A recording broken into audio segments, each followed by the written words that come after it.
মেলাতে যাইয়া লাগলো বহুত ঝগড়া, পড়তে যাবো বইলা ফান্ডা মারাই বেরিয়ে গেছি। টোটোর লেগা দাঁড়াই আছি, টোটো আর পাইলাম না। সময় দেখি আমার হ্যান্ডসাম ভাই আমার সামনে দিয়ে যাচ্ছে। ভাইরে কইলাম, ভাই আমারে নিয়েছ? বাস আমার 10 টাকা বাইচা গেছে। কি আর কমু দুঃখের কথা, সেকেন্ড হ্যান্ড সাইকেল কিনছে 14 বছর তো ট্রেনই পড়ে যায়। তারপর দেখি আমার বন্ধু সামনে দিয়ে যাচ্ছে, বন্ধুর সাথে চলে গেলাম পড়তে। আর এই স্যাংলাগুলো কোনোদিন মাইয়া দেখে নাই, কেমন জানি কইটা দেখতাছিল।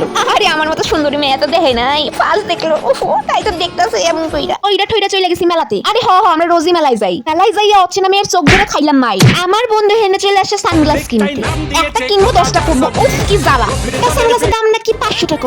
আমরা কি গত খাই আসছি, আমরা কিছু জানি না। আর ঝগড়া করছি, 500 টাকার জিনিস 60 টাকাতে কিনে আসি। ভাই যেখানে আমি একটা জিনিস এখন নোটিস করলাম, রিশাকে ঈশান জিনিস কিনে দিচ্ছে বলে ওরা আমাকে ভুলে গেছে। আমি ওখানে দাঁড়িয়ে ছিলাম, ওদের কোনো পাত্তাই নেই। এখনো পর্যন্ত আমার খেয়াল করে নেই ওরা, মানে কোন লেভেলে আমাকে ভুলে গেল। Guys justice, I need justice guys. আমাকে ভুলে গেছে, তাকাচ্ছে অনেক আমার সাথে অনেক হচ্ছে অন্যায়, এখনো পর্যন্ত ওরা আমাকে নোটিস করে। গাইস জাস্টিস লাগে, জাস্টিস।